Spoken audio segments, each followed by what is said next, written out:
Saudi pro লিগে টানা দ্বিতীয় ম্যাচ বয়কট করলেন ক্রিস্টিয়ানো রোনালদো।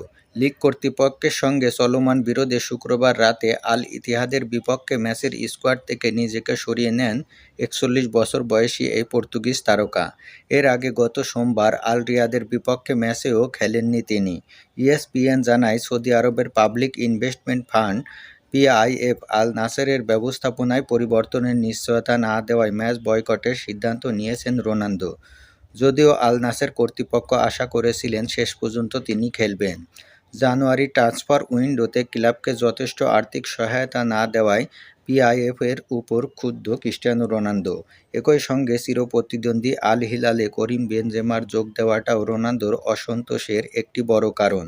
ক্রিস্টিয়ানো রোনালদো ছাড়া খেলতে নেমে আল ইতিহাদের বিপক্ষে শুক্রবার 2-0 গোলে জয় পেয়েছে আল নাসর।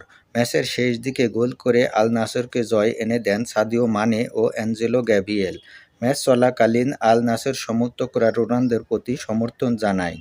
ম্যাচের 7ম মিনিটে তারা হলুদ রঙের প্ল্যাকার্ড তুলে ধরেন।